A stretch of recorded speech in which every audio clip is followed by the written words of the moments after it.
Hey, I'm Chris, and you're watching Disney Channel. Psych. This is Grind Guys, GD Fitness. Bang!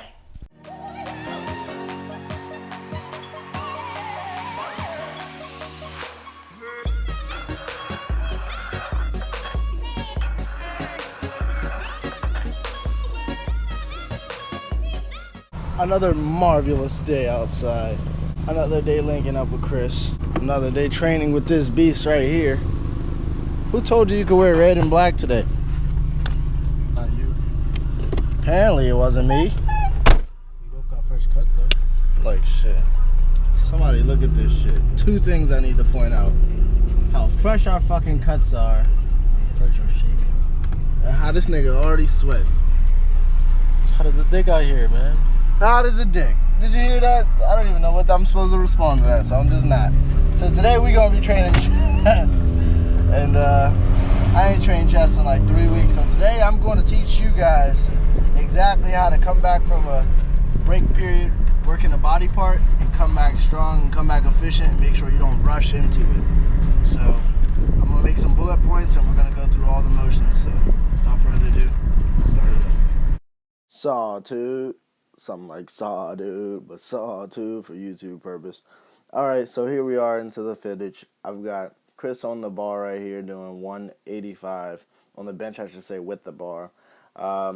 Chris and Marvin, you see Marvin's in there too. They're looking like twins on this day. I don't know why. But they've been training chest, not together by any means, but they've definitely been able to get it in. This is my first day back. So for me, what I wanted to do was I wanted to start off with my warm-up reps on bench and then see how much I could do of my usual rep range weight, which is 225. So what you're going to see when my clip comes about is I did 225 for, I believe, 10 reps. Now that gave me a visual goal of how that felt and whether I wanted to pursue more weight or whether I wanted to keep it at 225 for a couple sets of lower reps. Here I am right here. And if I would have hit like 8, I think I would have definitely kept it light that day and not try to do anything PR crazy because it's my first day back on chest and I just kind of want to get the feel for things. But me being able to do 10 when I think my max of all time of 225 is 12 reps and me not benching in a while and me doing an easy 10, as you'll see, they weren't by any means like hella difficult and I probably could have pushed for 2 more, honestly. But I just wanted to get a feel for it, and I got a feel for where I stood, so that gave me the idea that I could go a little bit heavier, which you're going to see in a couple of clips. But what I want to point out is I'm also focusing on putting all the tension on my chest when I'm doing these rep ranges, and I'm widening my grip on my bench because I want to work my chest more instead of my triceps. Now here we have Chris on the bar, or on the bench once again. I keep saying on the bar. He's got 225 on there, and I've spotted him for 225 before, and he's done 2 reps, but usually I do the lift off on the first one, and my hands are on the bar on the second one. But look at this. He gets it all by himself, and he's been telling me he's been doing this. I got to see it firsthand yesterday. I'm so excited for my boy because I already know that just means great things to come. I've seen him rep out the 100-pound dumbbells, the 105-pound dumbbells, but when you're benching 225 on the bar by yourself, no spot, no lift, you are getting up there. IMO, just my opinion. Then we have Marvin hitting it for 1. I don't think, or no, can't remember really if Marvin ever hit it for 1. And you see Marvin over there on my left filming on my Snapchat. If you don't follow me now at Dashing Chris Bay. I will put that on the screen. But this was a new PR for me, and Chris had his fingers on the bar on the 4th rep, but not a lot. This is 255 for 4 reps. I wanted to do this because my buddy Kevy Cush over in Las Vegas, that fuck boy, wanted to say he's getting his bench up there and that he's going to be stronger than me. So he put up a snap yesterday benching 155 for a new PR. So I had to go ahead and throw 255 on there for a new PR. Let him know I'm still ahead. Okay, so then we moved on to dumbbell benching, and what we did was jump 10 pounds each set. I wanted to keep the rep ranges anywhere from 6 to about 12 reps. I didn't want to overexert myself, so I think on here I only did 10 reps maybe. I'm not even counting it, but I didn't want to go too heavy because I wanted to have some chest left over at the end of the exercise.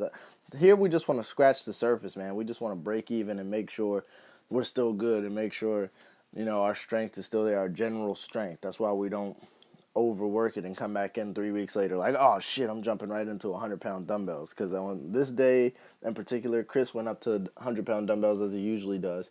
I did not. I stopped at 95, which you're going to see. And here, once again, I'm focusing on kind of tucking my elbows on the way down. Oh, look, my man Kevin has a special guest cameo. Kevin was here this day in particular, and he's been trying to get back into workouts with us. He's been doing his own thing, though. He's been in the gym working out. There we actually, that was a 2-take clip right there. The first one, he couldn't get it up. And it's not because he's not strong enough. It was his elbow. He just didn't get it up. And that happens to me with the hundreds all the time. Actually, right now, I have some pain in my elbow, and I don't know what it's from. So today I think I'm going to wear my elbow pad in the gym just to be on the safe side. And this is the reason why we don't overexert it. Cause tell the people what's about to happen. I'm about to hit these 95s. And I got a tweaked up left hand.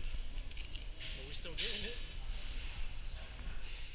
As I was saying, if I overexert myself, and I don't even know if that's the word I'm looking for, but if I would have just been doing too much and went for those 100-pound dumbbells, I could have snapped my elbow all up because I'm feeling pain in it now. And if I usually feel pain in it when I do the hundreds, imagine if I hadn't done the hundreds in a month's time. Because I know 3 weeks ago when I benched, I didn't even do the hundreds that day either. So it would have been bad. It would have been bad news. So I took it light.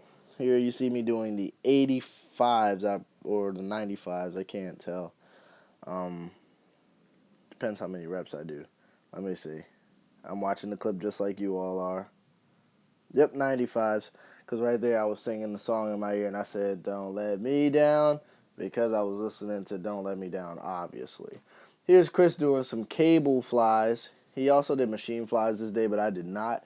Now, for him, he's been putting his focal point on reaching lower down with the cable flies, reaching down and stretching backwards when he pulls it backwards. Me, I've just been focusing on keeping it just about even and bringing it straight across my chest, keeping my arms long. You see how I kind of extend out at the end and try to push together, just flexing up my pecs, making sure I feel full contention or full attention into my chest and my pecs. I don't want to feel it in my arms. I don't want to feel it in my shoulders. I don't want to feel it in anything else. Then I do those little burnout one side at a time reps after I do a set.